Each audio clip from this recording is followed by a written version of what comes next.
Welcome back to the Papa Meat channel. How you doing? How you doing? Coming and setting down because today we're going to be talking about Kickstarter. Crowdfunding websites have been prevalent for years now. Many nonprofits, startups, and even lone individuals have turned to them for help making their creative dreams a reality. Hell, I know I did. 6 years ago now, I did a Kickstarter, made a show. Not sure if anyone remembers it, but it was a show nonetheless. And we did it, and we hit the goals. And I found out that that was not a that's not a normal thing. A lot of Kickstarters don't usually go that way. Which luckily I didn't ask for. I feel like a whole hell of I should have asked for way more. Which also, hindsight, making an animated show is way more expensive than what I asked for. I digress. Now, just about anyone can have an idea and see it realized without having to have an abundance of capital or influence. So as long as you fit your campaign into Kickstarter's guidelines, you're good to go. But there was a period of time too, back in like the early 2010s maybe, there was like an overabundance of people doing it as like a get-rich-quick scheme. I feel like now it's become a legitimate way of, I see, God, dude, self-published books, unbelievable. Board games, holy hell. Comics and books and that kind of stuff, oh my God. Yeah, I've seen a couple of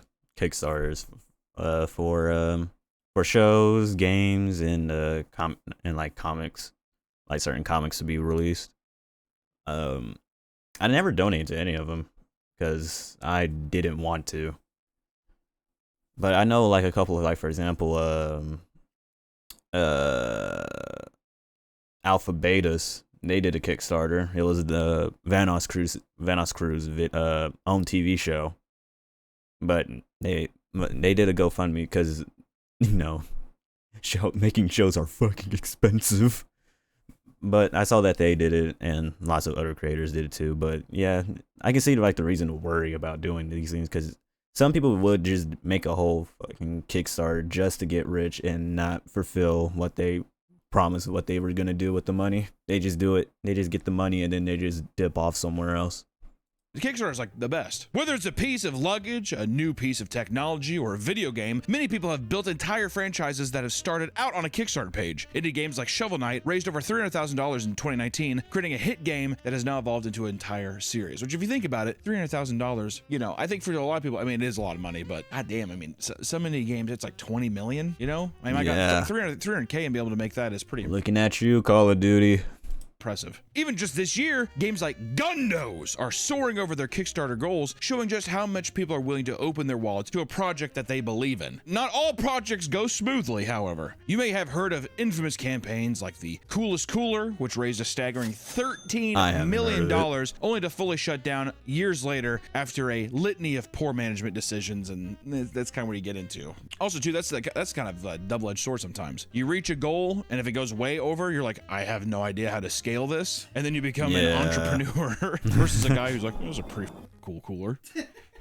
Put a speaker in the cooler, it's pretty sweet. With people's generosity being the focal point, you probably aren't surprised that there are all sorts of stories in which people take advantage of it. So today we're going to look at the wild world of Kickstarter, from product failures to full-on scams, and even we have to throw in a couple of mental breakdowns. For the very few Kickstarters that are actually practical, there are thousands of ridiculous projects that either fix a niche problem or do like nothing. They don't do a single thing. Do nothing. The Licky Brush, for example, is a piece of rubber shaped like a tongue that you put in your mouth so you can lick your own cat. Which I don't know, like, why would you want to do that? It's a novelty product. Yeah, but what's the novelty? Like, the issue is not grooming your cat, but it's the idea of, like, even if it's protected by mouth, do I want to lick my cat? It's for people that are like role play stuff. It's like, I want to show my cat how it feels when he licks. Like, the cat, look at the cat. He is not enjoying himself right there. It wants you to stop. That's just for weirdos. Me. Like, those are for like real cat loving people. Like, you guys bond over it. Like cat ladies. The project received over 2,000 backers and raised $52,000, and it even appeared on Shark Tank. What did they say on that? Oh God! What did Mark Cuban say about that? Did that what did they get say? Out of that deal? I want to know what happened. But 300K. That's too much, and for those reasons, I'm out. There's also Jellowware, which are disposable cups you are supposed to eat instead of throwing away, and the creators came up with this idea after entering a Jello mold competition. In total, Jellowware had 229 backers and raised over $10,000. I feel like Jellowware and like a bowl of mac and cheese doesn't make sense to me. You know, if it's supposed to be like a bowl, I mean, I guess with a drink, but even then, it's like Jellowware. Like, yeah, it would get sticky. Yeah, I can see what the reason why they did that. You know, not to, you know, fucking throwaway cups and shit. You know, you can eat the cup right afterwards, but it just don't make sense for the certain drinks that you want to put in there. And like you just said, imagine you have a Jello. They made a Jello bowl, and you just have a bowl of mac and cheese, and that's just nasty. And yeah, it would get sticky, and wouldn't it also like kind of like melt too? Like, doesn't Jello like melt if it's in the heat for too long? So, I mean, it's a good concept idea, but it just the final product is just no. Then there's also Fish on Wheels, and it's a fish tank on a low-powered RC car controlled by the fish inside, because you know they have sentience to do that. The fish tank had a camera that looked down inside the tank so to pinpoint the fish's position and control the vehicle. The developers initially wanted $70,000 and only raised about $6,000 before the project ultimately failed. This was probably because the tank couldn't be filled too high, otherwise the frequent jerky movements caused by the fish panicking inside would spill water all over your floor. I like how it's like it would spill water all over your floor. That's the biggest people's concern. It isn't that the fish inside's being jerked around and probably gonna fucking die as well. I saw a video, something similar, but they put a snake and gave it legs. It's like in a oh my god, and it could walk around. I feel like he would hate that. That goes against everything that it knows. That snake absolutely did hate that. It looks so confused, and then it looks like it hates it at the same time. Why would you need that? Another failed project is Paul, the sexiest smartphone charger on the planet, which is just a foam bust of a man's body with the phone charger at his penis and a wall charger coming out of his asshole. The creator was seeking $8,000 in funding, but received only a little over $2,000 with a total of 12 supporters, which I will say is still a lot. I like how it's just like, we're gonna give you half a mannequin, and you can like, I guess you could fuck this if you want, or you can like finger his asshole. And some people are like, all right, fine, dude. I mean, $2,000 isn't nothing to sneeze at, right? I don't know. There's also the thinking egg, which had 4 versions, each raising well over $200,000. So we could say almost about $1 million in total. It's literally just a wooden or like metal egg that you're meant to fidget with while you're working at home. It's literally just like a stress. It's not even a stress ball. So it's just a fidget toy. Yeah. Just a little those thing. Orbs. Yeah, but they don't look as cool. Those orbs are like. Functionally, there is no difference between the versions except the material they're made of. And on their official website, they charge $17 per egg. $17? You can go to the store. $70, you can just get a stress ball for cheaper. Hell, if you want a little rock to fidget with, just go outside. You can get it for free. It's called the Earth, dog. Or play around with a regular egg, and then you get to eat it. That's like, just to be honest. I mean, like, if you're talking practicality and stuff, and if you're like, well, I mean, the convenience of it, I'm like, you can just get a carton of eggs. How often would you play with the egg? And at that point, too, you know, dude, I'd get like, you can get anything. You can get an orange, you peel it and eat it. Like, oh, my fat ass is just like, can you even eat the egg? Can't eat the egg. Get a chocolate egg. Eat the chocolate egg. Yeah, a little Kinder egg with the cream in it. I never liked the Kinder eggs, I'm being honest. And the cream is not, like, burns my mouth. Well, it doesn't burn my mouth, but it like, I don't know. It's like so, it makes me so thirsty. You know what else the ones I didn't like? Chocolate oranges. You like the peels? I never tasted that good, did it? Was this just, are we just talking? Creators can get inspiration from literally anywhere. Like the creators of the Grilled Cheese Press, who came up with their idea after watching an episode of their favorite show, Glee, titled Grilled Cheeses, which clearly many thought the concept was amazing because the Kickstarter was able to reach its $25,000 funding goal. This is something my grandma would like, I feel like. Yeah. Grilled cheese. Well, now you can trick old people. Mom, look. I think that, yeah, so that's the thing. It's Barack Obama. A practical joke. Trick their grandmother and be like, oh, I love it. They probably wouldn't even eat it. There have been thousands of ridiculous products on Kickstarter, but many don't compare to the No Phone. Nearly 1,000 people paid a total of $18,000 for a 3D printed rectangle to combat cell phone addiction. They created a pretend phone to act as a surrogate to any smart mobile device. You can clutch your comfort without having to actually use it, which just sounds so pathetic, doesn't it? It's just a brick. Apparently, there's a study that shows that 3 days without your cell phone has similar effects to cocaine withdrawal. I believe it too. You know yeah, what, that's like I kind of believe it. Like people are seriously addicted to their phones. I'm one of them, but I can withstand like a couple of days without it. It's just that I literally need it. Like I need it for stuff. Some people don't even like need it. They just want to be on it. I need it for personal reasons. Maybe, I guess, you know what, maybe I'm knocking the rectangle too quick. I mean, like, it's like a thing of non-alcoholic beer, so you can still have the simulation, or like the, you know, the I don't know, the normality of drinking when you're trying to get sober. One upgrade consists of a stick-on mirror so you can take selfies. Though it was fully supported, many of the comments were disappointed, saying they either never received the product or their mirror came scratched. Oh, come on. Are you fucking kidding me? My mirror. Scratch. The Air umbrella was advertised as a compact and lightweight alternative to the traditional umbrella. Instead of deploying a fabric material to protect you from the rain, it would instead blast a circular stream of air that would keep you dry without taking as much space. Does it mean it's just like above you?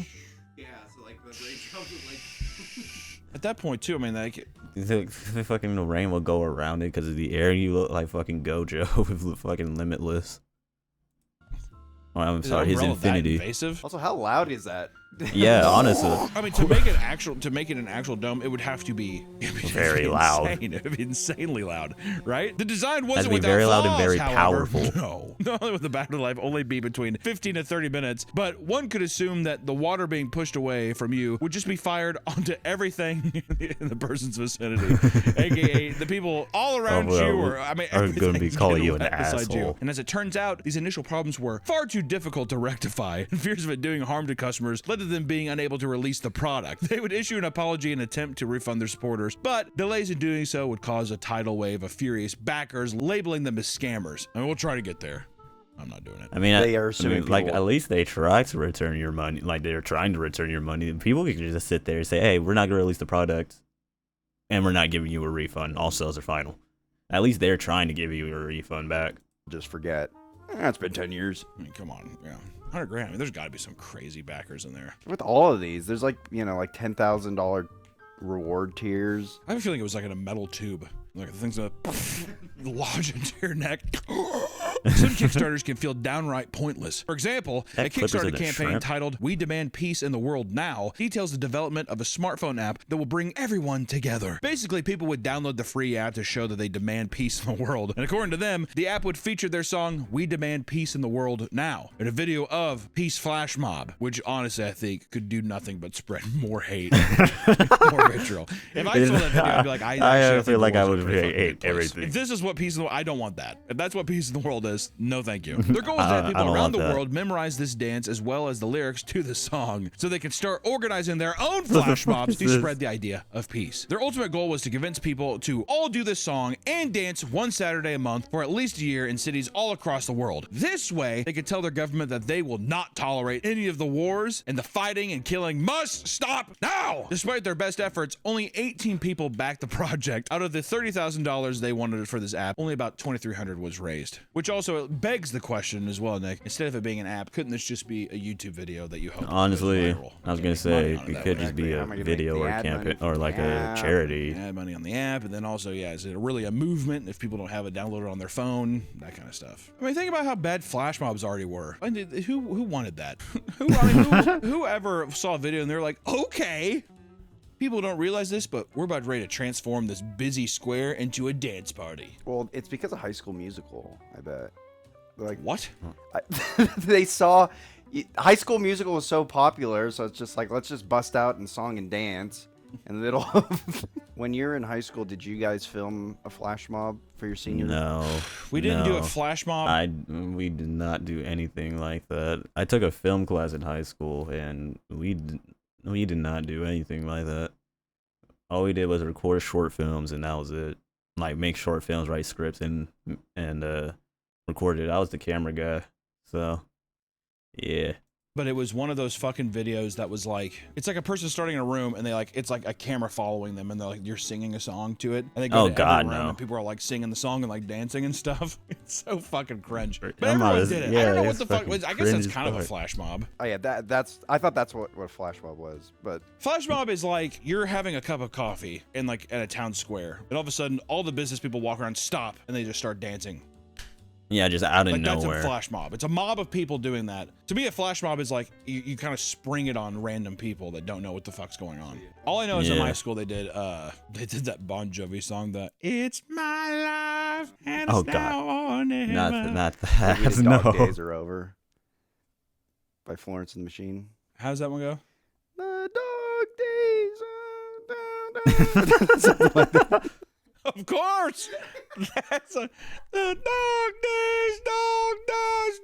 In 2013, Doug Evans created an exciting product called Juicero that drew in a total of $120 million investments for Juicero. All right. Their main product, the Juicero Press, was essentially a fancy juicing machine. The catch is that the machine was only designed to work with Juicero's own branded product packs, which were fairly expensive for what they contained. Customers would pay for a subscription fee of $35 a week to regularly obtain these produce packs. $35 a week? The machine itself was overly... I thought he was gonna say a month. I was gonna say if that was a month, that's still a lot for each month, just for a pack, just for like how many packs you get for $35. You just get one pack for fucking a week. That's fucking crazy.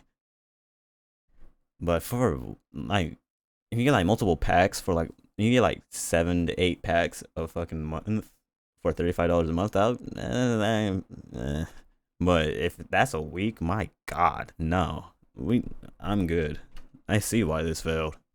Complicated, requiring a Wi-Fi connection at all times to operate it, and each packet contained a QR code which needed to be scanned by the machine and confirm that it was both an official Juicero brand packet that wasn't expired. Which also, what kind of fucking Apple bullshit is that? You have to have Juicero packs. You can't throw a goddamn orange in the thing and it'll work. Also, is this like a juicer for spacemen? A pack of goods? Their whole thing was like, it's freshly squeezed, but it's in a bag, and all the machine does is just squeeze the bag. So it's already a bag of juice. Just open the bag. Can you just? Yeah, I was like, can you just? the bag is scissor resistance. You only can open it by using the Juicero. Go, Juicero, go! Just good shit. My orange juice! At launch, the product cost a whopping $700. While the product was doing all right during its initial launch, they were still losing money due to the high cost of producing it. What is this machine made out of, dude? It's made of gold. All the wiring is gold. Things took a turn for the worst, however. No. When Bloomberg exposed them by revealing that the juicer itself was not necessary to consume the drink. Yeah. Who thought that you needed the? I mean, it's a bag of juice. Just get the bag, cut a hole or just get a normal bottle of juice. You get a normal bottle of juice, or if you want that specific, or you want the Juicero juice, don't even buy the machine. Just get the bags and just squeeze it in your cup. You got juice on the go. The company shut down entirely by September of 2017 and was mocked every step of the way. That has to be the worst product I've heard so far. There's got to be worse, but I'm just saying. In terms of like non-harmful, stupid waste of technology, that's got to be it. Some Kickstarter creators simply aren't equipped to handle the pushback that a poorly run campaign brings from their backers, like the creator of Pictures for Sad Children. John Campbell produced a webcomic of the same name in 2007, which focused on dark and absurdist humor that people really seem to connect with. The success prompted a Kickstarter campaign in 2012 that would raise money to produce physical copies of the comic. The $8,000 goal was exceeded, hitting over $50,000. Instead of this ending as yet another Kickstarter success story from a young artist, future updates to the campaign took a strange turn. John would post a lengthy post about their withering emotional state, treating the update tab on the campaign as more of a venting space. It turns out that the pressure was too much, and John would express their anger by posting a video update titled, "It's Over." In it, the text reads 127 emails about this book. The video then shows 127 books being burned in a bonfire over ominous music. John reveals that the last 25% of the books will not be shipped and refunds will not be processed before threatening to burn one book for every future message received about it. Along with the video came a novel-sized post that went from long personal stories to criticisms of capitalism. One quote reads, "If you would like a refund, please contact a fan of my work directly for your money. This is where the money would come from anyway.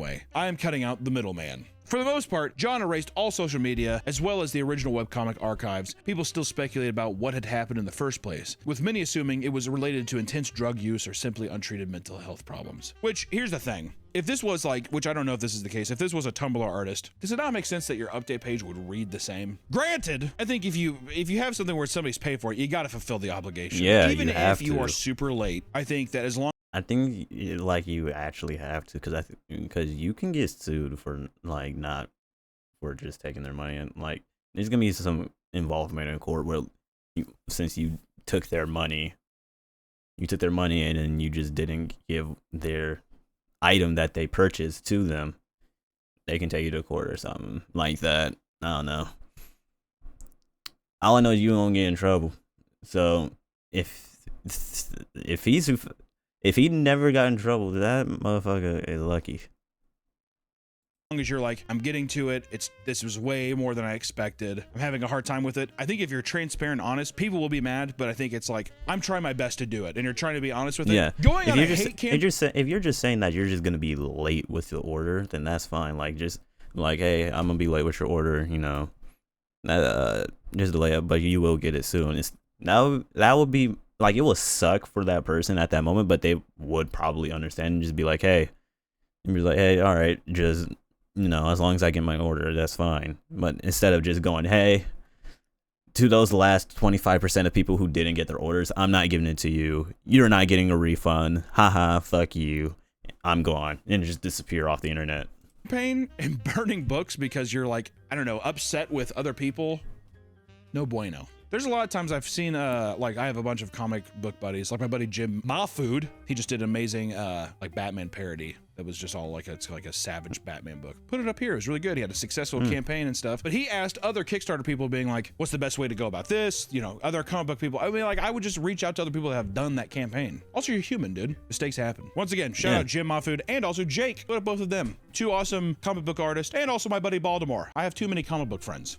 But Ooh, I like that last one for a while, and I love all of them. Baltimore, there's his art. It's very good. His comics are very good. Jake, he does a lot of my storyboard art, but also he's an amazing comic book artist. And Jim, there you go. Watch out for their Kickstarters. Maybe they have one. I feel like a lot of the Kickstarters, I like those arts. Doesn't matter. Who gives a shit? Shout out to them. Outdoors for Everyone project was a failed Kickstarter created by David Mills. His goal was to allow old, disabled, or underprivileged people to enjoy beautiful nature settings they could never visit. Not by taking them there, but by creating gigantic, high-quality prints they could look at, which...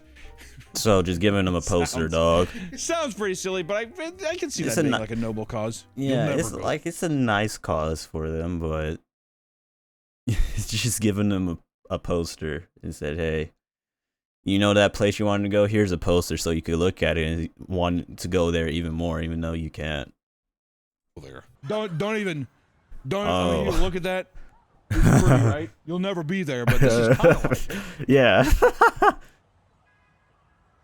These photos, which they refer to as big, awesome photos, would be displayed as an hour-long slideshow presentation. Oh, how insulting is that? When it was made clear that the crew would have to travel to all of these nature spots and national parks themselves to take the photos, people started to claim that this was all an elaborate play for them to fund a nationwide vacation, which does sound more likely. I will say this. There are things called translights, and there are, like, backdrops to shows. These, I mean, just to print, I don't know, like a 20-foot wide one, they could cost like 30 grand. So then if you want, and that's a high quality print that's like, you know, I would say it's like, it's not paper, it's actual fabric that's gonna last, you know, it looks good from a distance, all that kind of stuff, right? That you'll see in a show. $185,000 does sound like it's just like, this is for me and my boys to go take the photos for like a year. We can all take off our jobs for a year, we can get paid, we're not losing any revenue, right? Because if you're doing that and you're selling it to a person, what person's gonna want to pay like 30 grand for which is a giant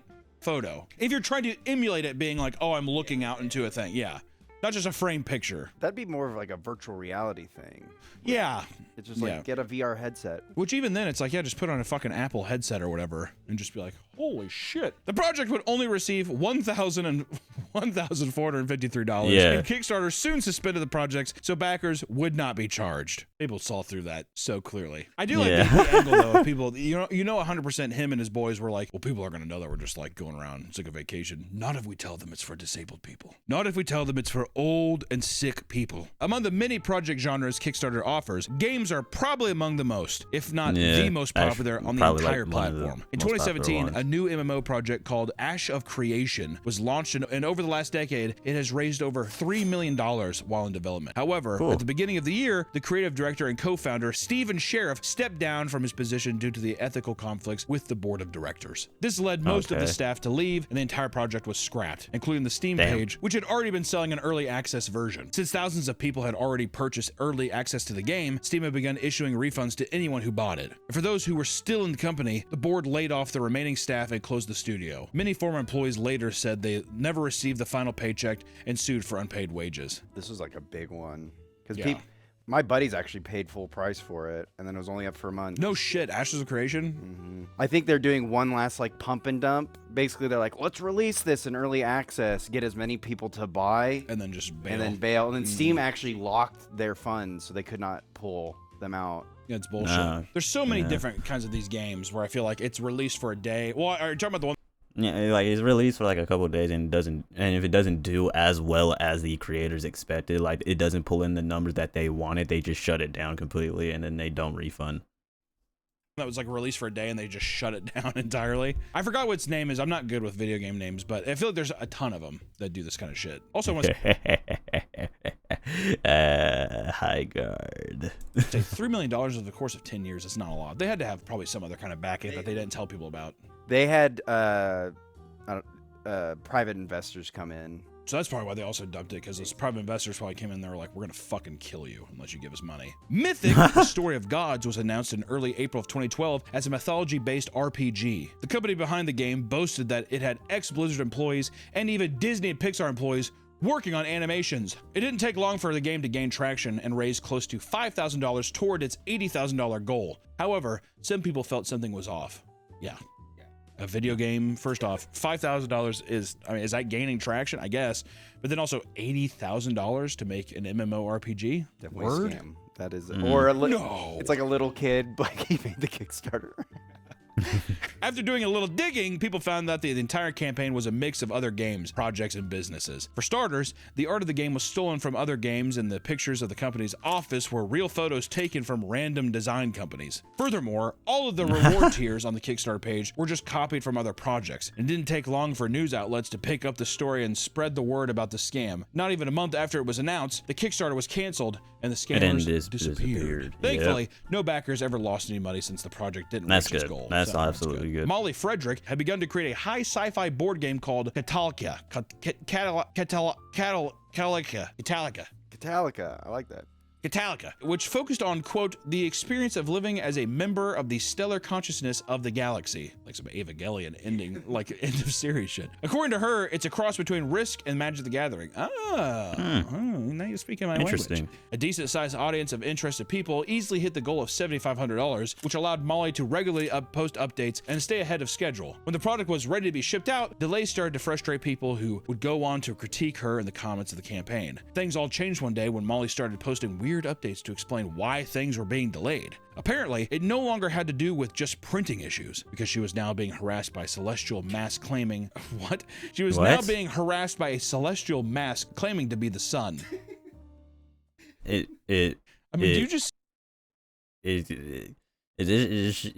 she all right? Does she have mental issues, or is she just trying to do that as a part of the as a promo for the car, saying like, you know, the voice of the sun told me to delay this a couple of months. Trust me, it's gonna come soon or something. See that Kickstarter post, and you're like, awesome. Like when it comes to this, of like, I've actually been, I mean, it's heartbreaking. I'm paraphrasing this because what I want to say is I would see that and be like, no way, mental breakdown, sick. Yeah. Even though I know it's wrong, but I'm just saying. If you saw like, that did you thing, have like, a oh, cool, mental breakdown? Not only was she being harassed by the sun all day, it was urging her not to release the board game for fear that it would reveal too many cosmic secrets. She also claimed that the U.S. Navy was watching her because her board game referenced experimental plasma technology. Okay, A little bit yeah. of gang stalking in there too. I love that. I love that cosmic horror with just a dash of gang stalking. Many of the people in the comments were being supportive. What? I'm sorry the sun is watching you and the Navy is also on your back. Either these people were in on it or they were sitting there, or those are made accounts to sit there and just be like, hey, you got it, so that other people be like, hey, you got it, you're fine. Keep your secret, sister. One man in particular, however, pretended to be the sun and started urging her to buy 30 gallons of gasoline and light a nearby school on fire. Jesus Christ. See, now that's a problem. When you know you're openly talking to a mentally unwell person, yeah, get 30. Yeah, that's funny, but also really messed up, dog. 30 gallons of gasoline and fucking set a school on fire. Yeah, I tapped 2 islands. I'm gonna play Counterspell. Updates would continue all the way up until 2023, and in the end, only a small number of people would actually ever receive the game, making it some sort of collector's item. Everyone else was left behind, despite putting in money and followed the project for years. Which I gotta say, it has to be some kind of like religious tome now. I was gonna say, she actually released something. It's insane that the person who was talking to a celestial mass pretending to be the sun and being gang stalked by the U.S. Navy actually fulfilled more products than 99% of the Kickstarters that like scam people. I think there was some good intention down there. Good on you, Mal. Yeah, I mean, it just sounds like she's having a mental... Yes, I mean, she was having a bit of a mental oopsie daisy, basically, yeah. Or do you think she was just faking it to get out? No. I think that if you... No.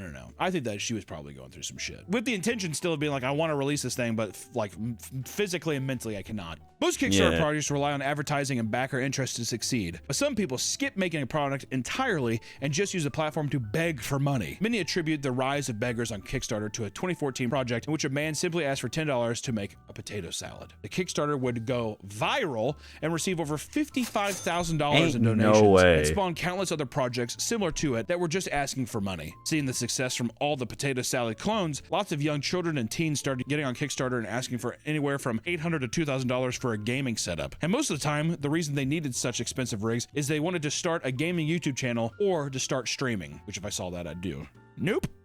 I'd rather have a just kid be like, I just really want a good system so I can play games on the highest quality. I would be more swayed by that. Listen, guys, crowdfunding sites are a wonderful thing. After all, there are all sorts of creative people who with brilliant ideas that simply don't have the money to make them a reality, or they don't have the means of getting self-started. They're not business-minded enough to take this thing to the next level. So sometimes Kickstarter can just be like, hey, this is my sick idea. Do you like it? Pretty cool. Because Kickstarter can be a little risky as far as getting refunded from an unfulfilled project, the many scam campaigns on the site may make you extra hesitant to open your wallet. But if it's a project you really believe in, maybe throw a few bucks into something if you think it's worth it. Because hey, sometimes the good shit will never be seen, right? You got to kind of dig for the good shit.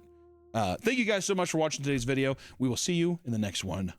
Yeah, like there is certain things on there that actually might like be good, but you just gotta pay attention to what's going on with it, because these days almost everybody is a scammer just to make some change, especially on the internet.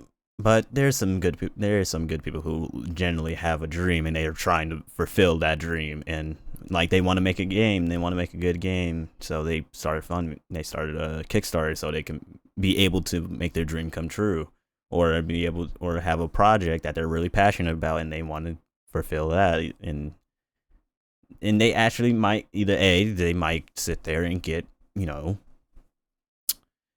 actual revenue off of it and have a great fucking item that is actually really good, or B, it just fails and they go and try again in another project. So yeah, but be careful of Kickstarters and everything, because scams, but also do it if you're really passionate about the project and you think it's gonna work out. But anyways, hope you guys enjoyed the video. I'll see you guys in the next one.